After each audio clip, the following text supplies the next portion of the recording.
the idea, I didn't have quite enough videotape to present to the public. I got into this yoga instructor, Ann Egan, who's along.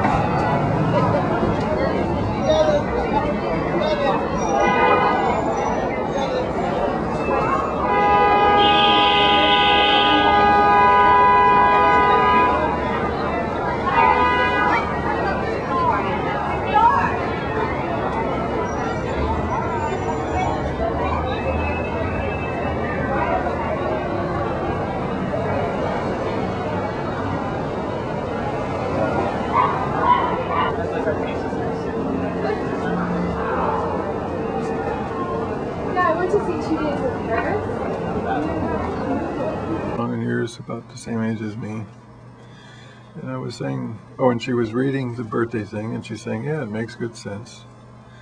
Did I say birthday's important because the sun is such an important feature of our environment, and timing and order of experiences is so crucial in early neural development, and on and on. And so I said, as we develop confidence that we can find people, the right people for them to couple with, to mate with, people whose ways of neural operation harmonize with the other.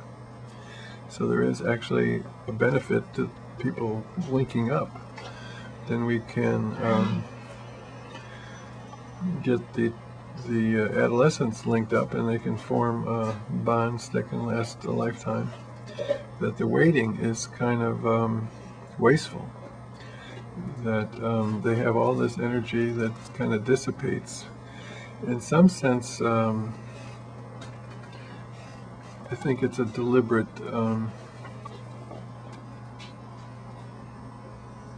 choice in the leaders of the religions, that they thought maybe they should let the sexual urges cool off a little bit before people go at it. But I think that's perverse.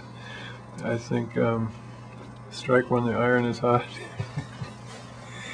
So I was saying before what made us turn on the camera was, you like my talking about how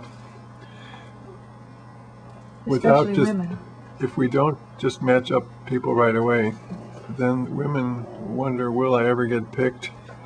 And just that who's going to pick me kind of thing is demeaning.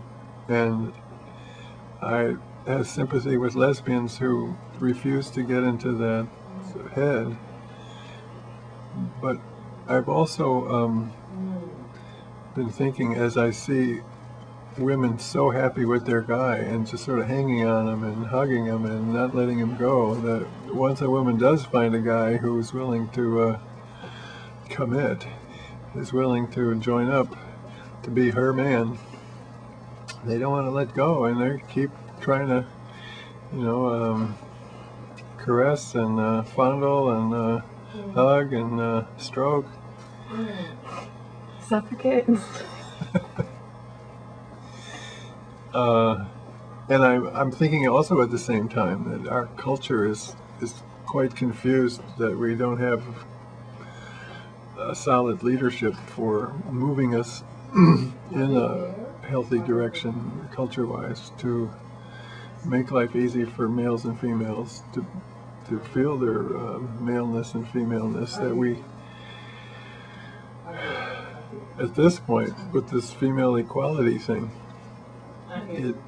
it doesn't support the extra needs of females. That it's so hard to be a female that rather than pretend, hey, what's the problem? You're the same as a man. We should take the opposite approach, that because you're only a female, you get extra. Because your life is so hard, society's going to make it extra easy for you to get what you need. I know that language is unfortunate, only a female, but that's the corruption of our culture, that we play up to the fantasy that there's equality because women have the same votes as men. So it makes sense from a political propaganda point of view to allude to equality. But when how would sun sign compatibility alleviate that? If they got paired up at 12 years old, for example. Well, I think that if everybody is a couple, everybody's in a coupleship, then the sexes make more sense to each other, that there is like a natural sharing that goes on. If a woman is without her man, then what is she supposed to do? It's like we don't really have a way except, to start hustling around, drinking around in the bars, or, go signing up with eHarmony or something like that. But well, how about guys? Aren't they in the same position? Yeah. Some, pretty much. Or it just seems more demeaning for women to be in bars than men?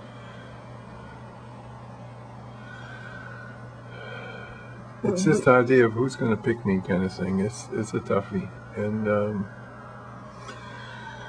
I see. Once we can get the birthday thing going, then there's still going to be some picking, but it could be somewhat more mutual. We can have the women picking the men and the men picking the women and circling around. And what I do picture is like the simplest thing is to have two lines, the men on the one side and the women on the other, and they go past each other at some rate. It can be stop every 1 minute and have a minute of interaction between every person. Next, and then you move over to the next one. But do they have to be pre-selected for birthday? Yeah, I would have it that way. Otherwise you couldn't be on that line? Right. And then I thought, well, for those people who want the placebo effect tested. Well, actually, what I pictured was this. I pictured like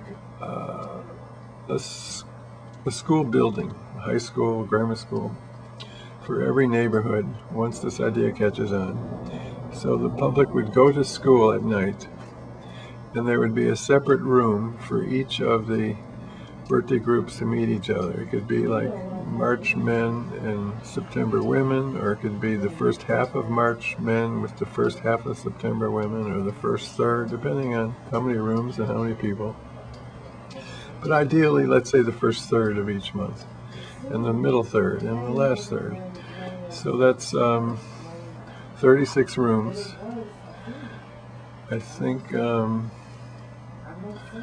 that would do it. That's how many rooms you'd need. And that would allow the March men to meet the September women and the March women to meet the September men. That's altogether, that's 36 rooms. And then, for all the people who didn't get picked, we can try, now try the rest of the mess. Or first we'll try July and March. There's different, 4 months apart. Oh, I see. You keep working at it until you finally got everybody paired up. But you shoot for the ideal. Oh, I see. So then what Anne Egan said is, but do you want him pregnant so early? And I thought, well, no, actually. I didn't think we want the 13-year-olds to have to suffer the responsibilities, not to mention childbirth. That I think childbirth probably diminishes the sexual activity in those years. Like if she didn't have the baby between 13 and 18 or 20, she probably had more fun sexually. Not to mention the fact that I think it's, although it could be debatable, it seems pretty obvious that parenting is more give than take. And so from the point of view of an old person, not that I've had that much experience parenting, but just sort of looking at it watching it happen. I think postponing parenting is an idea. And so then and Egan and I were considering what's the best kind of birth control. And we agreed that we both liked the diaphragm or a cervical cap or something like that. Or a copper wire, one of those, put the burden on the woman. Did I say that? So that's where the birthday can fit in. Although, I have to say that I wanted my birthday discovery not to just come down to the 6-month apart thing. What I was hoping is that calling it a compass is the idea that we'd be able to pick better leaders, that we'd know who the liars are and who to trust, and what books to read, and which authors to listen to, and in particular creating working groups, and within the working groups knowing who to call on next to talk. That seems to be the big puzzle in group. Do you go by who raised their hand first in making the determination of the sequence of voices and opinions as ideas develop in a group? And I think with birth date we'll be able to go a couple of steps further than we've managed so far in seeing the dynamic of how ideas develop in groups. Actually watch it happen. But don't you think as you're using birthday it's more profound if you have a sense of the waxing and the waning of the sun throughout the year? To really keep connected to how that solar energy shapes people differently at different parts of the year? I am way past the idea of waxing and waning. I'm more into the idea that what we're talking about is different systems. In other words, everybody has a different neurological system. Based on birthday. Right? Based on birthday? Or yeah, based on birthday and based on and based on sex, right? And based on the parents' birthdays. Uh-huh. Is it based on sex? There are differences according to sex. Yeah, is that what you mean? Yeah. Yeah, there are sexual differences between the way the brains work. How they respond to X amount of solar energy at different parts of the year. Because isn't that what this is about? We have different amounts of solar energy that strikes a newborn. No. Let me get one thing clear. Birthday's important not because of what happens when you're born. That's not it. So is that what you thought? Well, I thought it was. No, it's because of what happens in the whole year that you're born, not the early period that you're born into. I know, but it's a starting point. The year is the starting point. So each person has a different starting year, and by the end of that year, everybody's brain has already taken on a characteristic of the starting year. Yeah. And the starting years can be indexed by the day they started. So even though they're using the day that it started to label the year, it's not what happens on the day, it's what happens in the year. Is that too subtle? In other words, the day you're born is an index of the shape of the year you're born into. Now, the reason I was talking about the starting date is to always be aware of why this mechanism is working. Otherwise, when you're disconnected from why the mechanism works, you have to rely on the authority of somebody who has interpreted the data in a certain way. And I think that's what people might grow to resent, because they want their own freedom to pick and choose and experiment, observe. Well, you could offer it,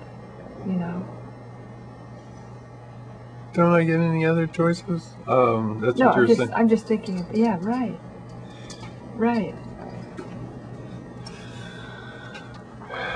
People might be attracted to somebody in the wrong birthday time and feel that they didn't get a shot. Well, for example, let's assume this Joe-friendly birthday trip catches on, and organizations, not necessarily commercial, but the future non-commercial organizations, they'd say, we need somebody of this birthday for this role. If your birthday isn't this, don't bother applying. No, don't I get a chance to? Can I get an interview? Can I get a chance to try? I think I could do a good job. This looks like such a fun job. No, I'm sorry. We've already done the test, and you just don't have. Yeah. So what would you do if you were in that position, Joe? Well, we could come up with in the name of morality and justice and fairness, that we could have a joker's wild, that anytime the birthday thing is in the way, you always have a chance to challenge it and to say, I'm an exception, I want a trial. Thank you, Joe Friendly. So I've looked ahead and said, maybe we should up front make rules like that. Great. The exception factor. Great, well thank you. Okay, we can give you honorable mention for forcing that out of me.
You know if anybody would watch this? Yeah, I know. I'm just a little fan, yeah. I hate the way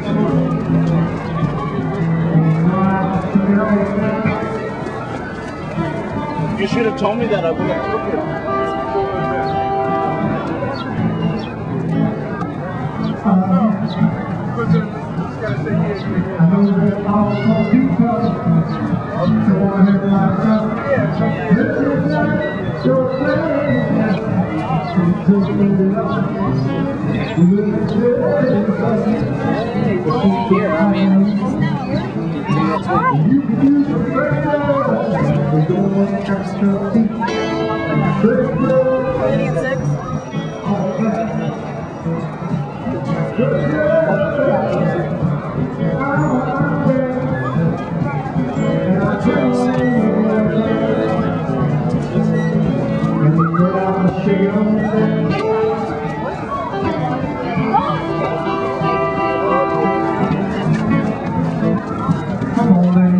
Oh yeah.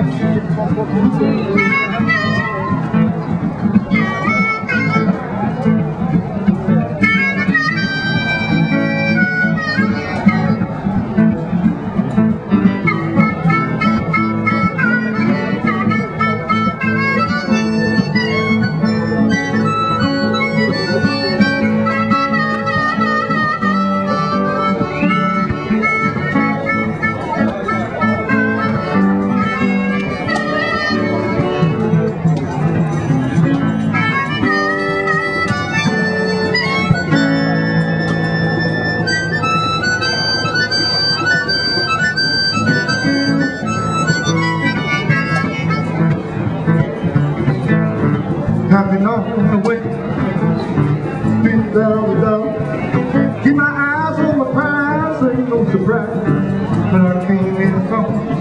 I'll blow your mind, shake your head, resurrect your soul. Pump your shoes, get down with the blues, give me a shot of rock and roll. Put it on your back.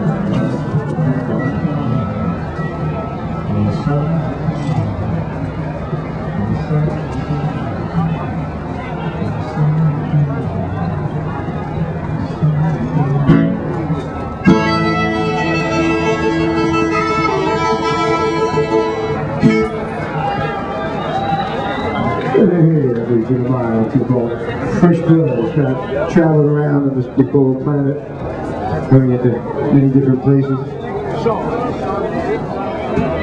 Finding yourself the stranger, and having to make some noise otherwise.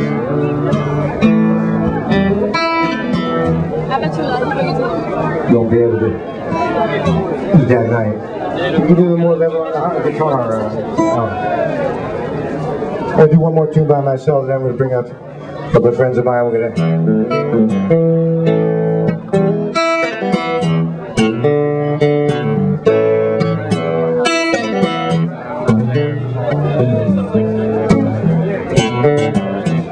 The tune called Love Injection.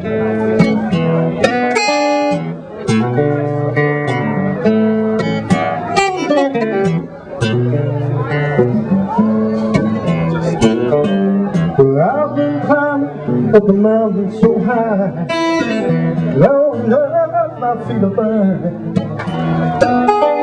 And every time trouble comes my way, when my poor heart is yearning.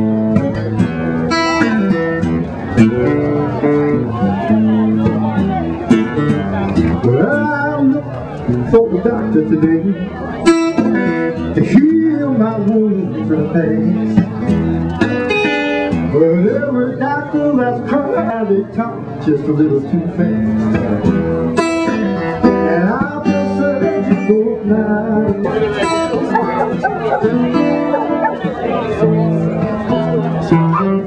Excuse me, can I interview you about this? I mean, what do you think? Is this a good group? The band? Yeah, no, I mean, is it a nice, nobody's violent or anything like that?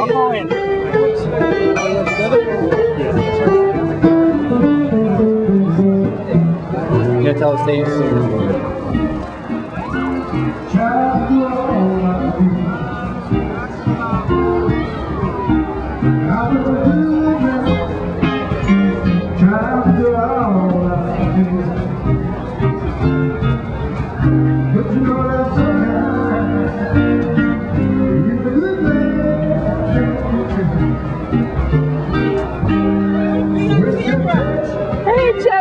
Calling the police, take me off. Don't film me, Paula, I don't want it.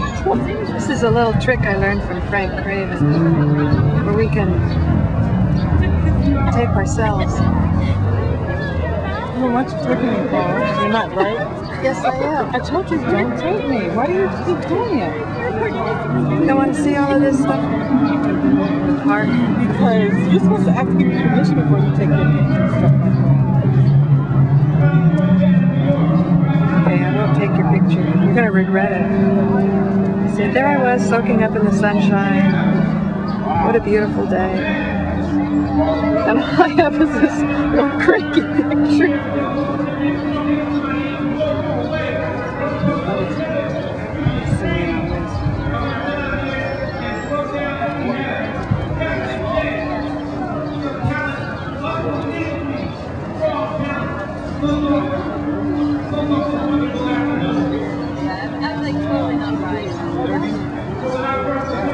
So here we are at the Marijuana Festival. The purpose of the well, no, this is for my TV show. You can't stop me from doing it. I didn't want to be on it. You're not going to be on it. I'm on it.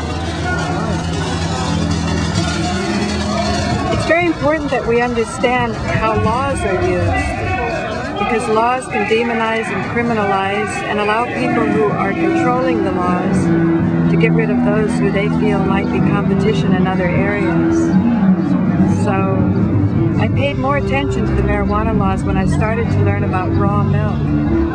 I started to realize that farmers are going out of business in upstate New York because they can't compete with the milk that's being raised, that's being produced in Arizona. Now for sure you don't have a lot of grass in Arizona, so that means that those cows are not grass-fed.